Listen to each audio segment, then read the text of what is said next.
Hello everyone. Previous video में हमने SD कफ और क्रोनेक्सी और रियोबेस के बारे में पढ़ा था। इस वीडियो में हम एनाटोफोरोसिस के बारे में पढ़ेंगे। अगर आप लोगों ने मेरा प्रीवियस वीडियो नहीं देखा है तो आप लोग मेरे चैनल पे जाके देख सकते हैं। सो स्टार्ट करते हैं। एनाटोफोरोसिस क्या होता है? Iontophoresis is a therapeutic technique which involves the introduction of ions into the body tissue through the patient's skin. So iontophoresis क्या करता है? एनाटोफोरोसिस के थ्रू हम आयंस को बॉडी टिश्यू के थ्रू पेशेंट के स्किन में ट्रांसफ़र करते हैं। The basic principle is to place the ion under an electrode with the same charge. So iontophoresis का बेसिक प्रिंसिपल क्या है? हम इसमें जो इलेक्ट्रोड है उस पर आयंस को प्लेस करते हैं, आयंस लगाते हैं, प्लेस करते हैं विथ सेम चार्ज। जैसे कि negative ion placed under cathode and positive ions placed under anode. Same charge में एनोड पॉजिटिव होता है ना तो उसमें पॉजिटिव आयन लगाएंगे, कैथोड नेगेटिव होता है तो ना उसमें नेगेटिव आयन प्लेस करेंगे। तो सेम चार्ज वाले आयंस को हम और सेम पोल पे सेम चार्ज पर लगाएंगे। This technique is also known as technique of ion transfer. Iontophoresis को हम टेक्निक ऑफ आयन ट्रांसफ़र भी कहते हैं। Into the body tissue by using electrical current as a driving force. So ions को अंदर drive करने के लिए, ट्रांसफ़र करने के लिए इलेक्ट्रिकल करंट यूज़ करते हैं हम। The electrode under which ions are placed is therefore called active electrode. और जिस इलेक्ट्रोड पे हम ये आयंस को प्लेस करते हैं उन्हें हम एक्टिव इलेक्ट्रोड कहते हैं। A constant direct current is used for propelling the ions into the patients body tissue. और हम आयंस को पेशेंट के जो बॉडी टिश्यू है उसके अंदर ट्रांसफ़र करने के लिए कांस्टेंट डायरेक्ट करंट का यूज़ करते हैं।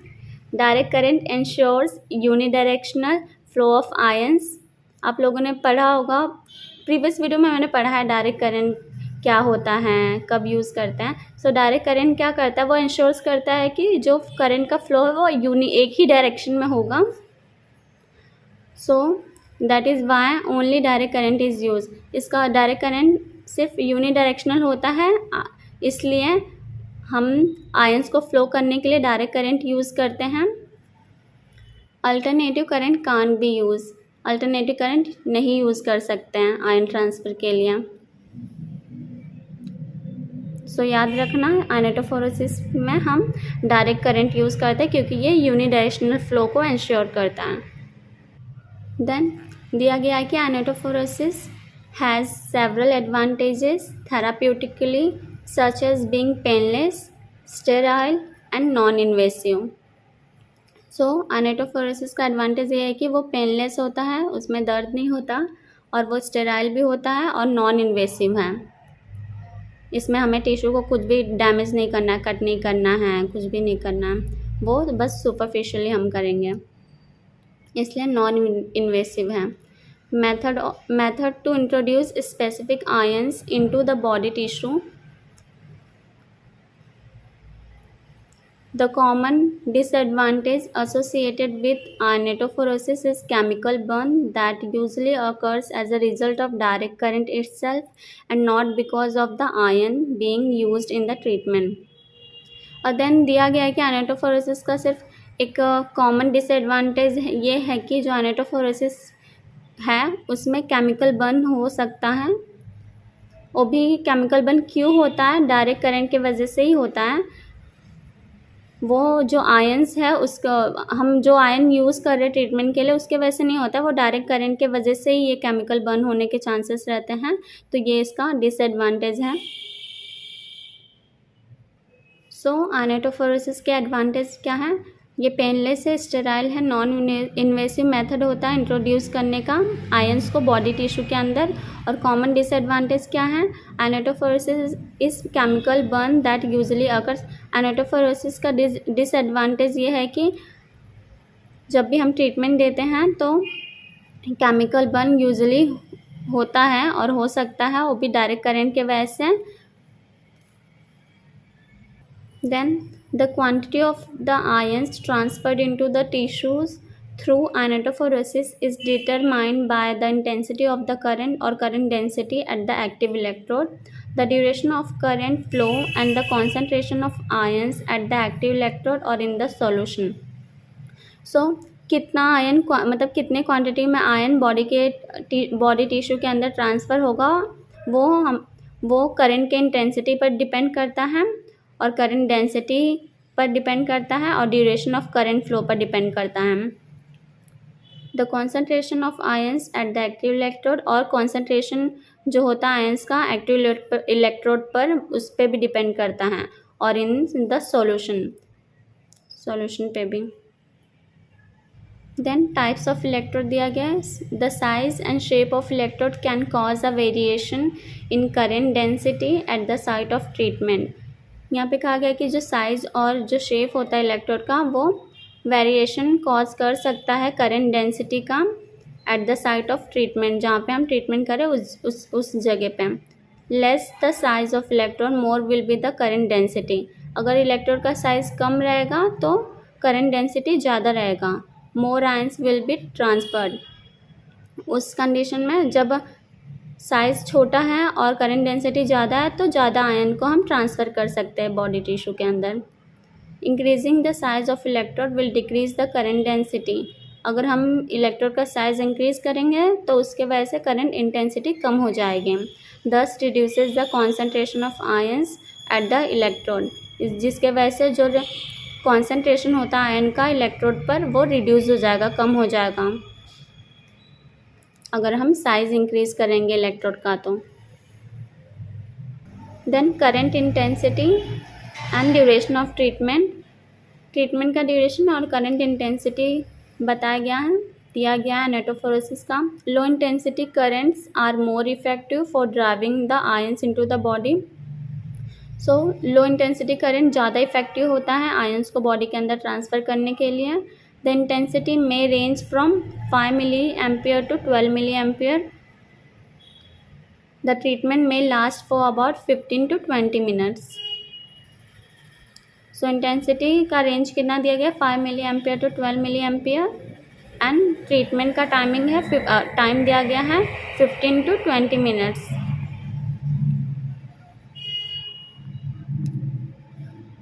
Then methods of treatment दिया गया है. फर्स्ट क्या करना है, skin should be clean preferably with soap and hair skin must be shave.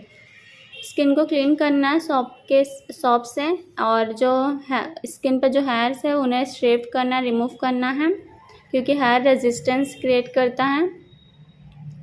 Electrodes must have proper contact with the skin surface. जो इलेक्ट्रोड है वो प्रॉपर कॉन्टैक्ट में होना चाहिए स्किन सरफेस से. Proper straps must be used to keep the contact of electrode. सही straps use करना है, सही तरीके से स्ट्रेप्स यूज़ करना है ताकि इलेक्ट्रोड का कांटेक्ट स्किन से बरोबर सही से हो, अच्छे से कांटेक्ट में हो इलेक्ट्रोड्स और सरफेस स्किन का. In case the ions are used in the form of ointment, a layer of it is applied at the site to be treated. अगर इन केस ऑफ अगर आयंस जो है वो ointment है, कोई मलहम या कोई क्रीम है, तो वो जहाँ पे ट्रीटमेंट देना है उस साइट पे अप्लाई करेंगे एक लेयर, पहले वहाँ पे लगाएंगे फिर ट्रीटमेंट देंगे. In case the ions are in the form of solution, lint pad of absorbent material is used. अगर जो हमारा आयन है वो सॉल्यूशन है तो हम लिंट पैड यूज़ करेंगे जो कि एब्जॉर्बेंट मटेरियल होता है वो यूज़ करेंगे. And soaked in the ionic solution, और जो आयोनिक सॉल्यूशन बना है जो रेडी किया है उसमें सोक कर देंगे लिंट पैड को. सो जो आयोनिक सॉल्यूशन है उसमें जो लिंट पैड को जो हम मटेरियल जो यूज़ करेंगे उसे सोक करके फिर हम ट्रीटमेंट देंगे. Appropriate ions are used for specific condition. जो भी बॉडी का जो भी कंडीशन होगा पेशेंट का उसके अकॉर्डिंग हम आयंस देंगे. The intensity of current and the duration of treatment must be regulated appropriately. जो इंटेंसिटी करंट का और जो ड्यूरेशन है ट्रीटमेंट का वो हम अच्छे से रेगुलेट करेंगे सही तरीके से। Precaution must be taken to prevent any burning, और कोई भी बर्निंग ना हो इसलिए हम ध्यान देंगे। Use talcum powder if erythema is seen after treatment. अगर ट्रीटमेंट के बाद स्किन पर रेडनिंग दिखाई दे रहा है, स्किन रेड हो गया है हल्का, तो फिर हम टैल्कम पाउडर देंगे, यूज़ करेंगे उसे कम करने के लिए। Then commonly used ions and their indications for use.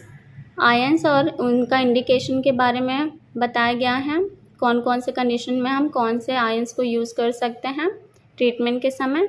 So positive ions और नेगेटिव आयंस दोनों का बताया गया है, कौन कौन से पॉजिटिव आयंस हैं और कौन से नेगेटिव आयंस हैं। सो पॉजिटिव आयंस में फर्स्ट हाइड्रोकोर्टिसोन, और ये हम कब यूज़ करते हैं hydrocortisone? Used for its anti inflammatory effect in conditions like rheumatoid arthritis, tendinitis, bursitis etcetera.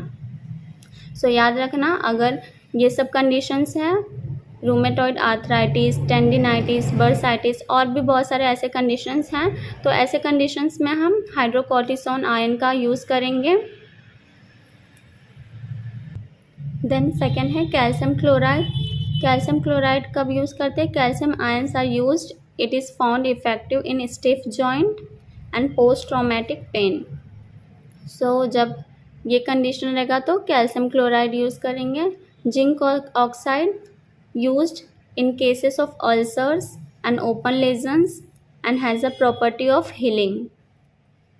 So zinc oxide का अल्सर के कंडीशन में यूज़ करते हैं, अनओपन लेजन्स में, और इसके पास है कि मतलब ये जिंक ऑक्साइड का प्रॉपर्टी है कि वो हीलिंग में हेल्प करता है, हीलिंग करता है बॉडी टिश्यू का। Then magnesium oxide used in arthritis is an excellent muscle relaxant. जो मैग्नीशियम ऑक्साइड है वो आर्थराइटिस में यूज़ करते हैं, और ये जो है मैग्नीशियम ऑक्साइड वो बहुत ही अच्छा मसल रिलैक्सेंट है, गुड वेसोडाइलेटर है एंड माइल्ड एनाल्जेसिक है। हल्का थोड़ा सा पेन भी कम करता है और वेसोडाइलेशन भी करता है और मसल रिलैक्सेंट भी है, और आर्थराइटिस में यूज़ किया जाता है। देन लास्ट वन है dexamethasone. Dexamethasone used for treating musculoskeletal inflammatory condition. So musculoskeletal inflammatory condition को ट्रीट करने के लिए डेक्सामेथासोन का यूज़ करते हैं। तो यहाँ पर 5 आयंस का नाम दिया गया है और उनका इंडिकेशन दिया गया है कि कौन से कंडीशन में यूज़ किया जाता है। सो आप लोग याद कर लेना अच्छे से। पॉजिटिव आयंस है तो पॉजिटिव पर ही प्लेस करना, पॉजिटिव को एनोड पर और नेगेटिव को कैथोड पर। सो पॉजिटिव आयंस में hydrocortisone, calcium chloride, zinc oxide, magnesium oxide, dexamethasone. Then negative ions के बारे में दिया गया है। नेगेटिव आयंस के कुछ दिए गए और उनके इंडिकेशंस दिए गए हैं। फर्स्ट है iodine. It is an effective sclerolytic agent, an excellent bactericidal and fair vasodilator. So iodine जो है वो इफ़ेक्टिव स्क्लेरोलाइटिक एजेंट हैं, जो कि बहुत ही अच्छा बैक्टीरियासाइडल हैं, बैक्टीरिया को मारने वाला आयंस हैं, और वेसोडाइलेटर भी हैं। Effectively use for adherent scars and adhesive capsulitis. So scars, adherent scar के कंडीशन में एंड अधेसिव कैप्सुलाइटिस के कंडीशन में, और बैक्टीरियासाइडल और वेसोडाइलेशन के लिए, और ये सब कंडीशंस में हम आयोडीन का यूज़ करते हैं। देन क्लोरीन है, also an effective sclerolytic agent. Chlorine भी स्क्लेरोलाइटिक एजेंट है बहुत ही अच्छा, और ये भी आयोडीन भी अच्छा स्क्लेरोलाइटिक एजेंट है, जो कि यूज़फुल है scar tissue and keloid and Burns के लिए। सो क्लोरीन जो है वो स्कार टिश्यूज़ जैसे कि किलोइड एक स्कार, टाइप्स ऑफ स्कार हैं, स्कार के टाइप हैं। सो स्कार को ट्रीट करने के लिए और बर्न्स को ट्रीट करने के लिए फ्लोरीन आयन का यूज़ कर सकते हैं। देन थर्ड आयन है salicylic acid, a general decongestant, sclerolytic and anti inflammatory agent. जो सैलिसाइक्लिक एसिड है वो डीकंजेस्टेंट है, जनरल डीकंजेस्टेंट, एंड स्क्लेरोलाइटिक है एंड एंटी इंफ्लामेटरी एजेंट हैं। इसके पास ये सब प्रॉपर्टीज़ हैं। सोडियम और potassium citrate effective in rheumatoid arthritis. So rheumatoid arthritis के कंडीशन में हम सोडियम और पोटेशियम सिट्रेट आयन का भी यूज़ कर सकते हैं।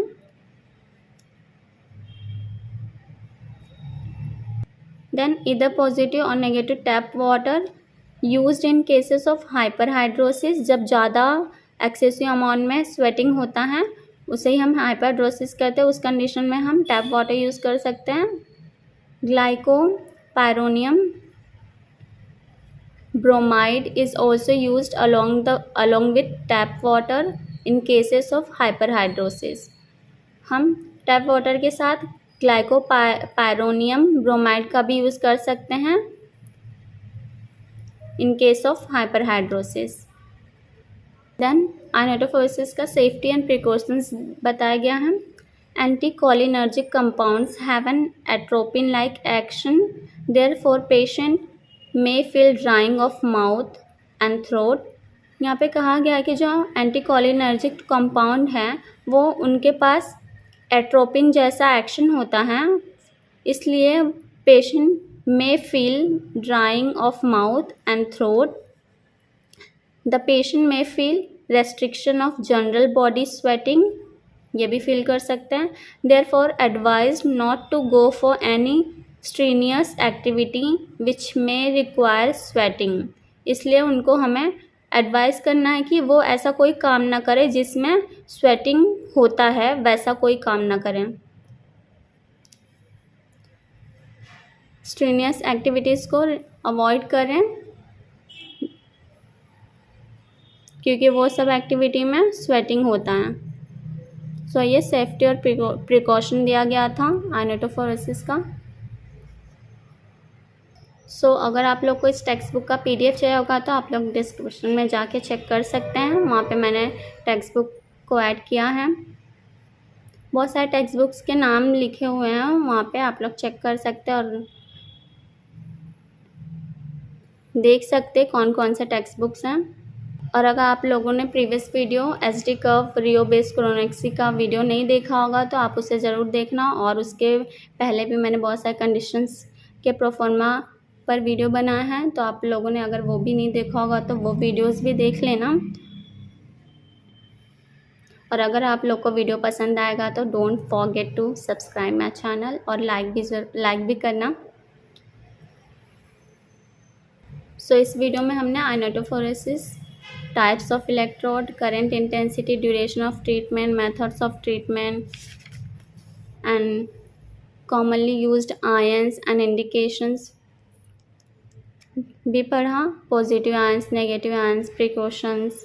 सो ये सब आयनोटोफोरेसिस के बारे में हमने पढ़ा। सो इस वीडियो में हम इतना ही पढ़ेंगे, मिलते हैं नेक्स्ट वीडियो में, तब तक के लिए बाय बाय।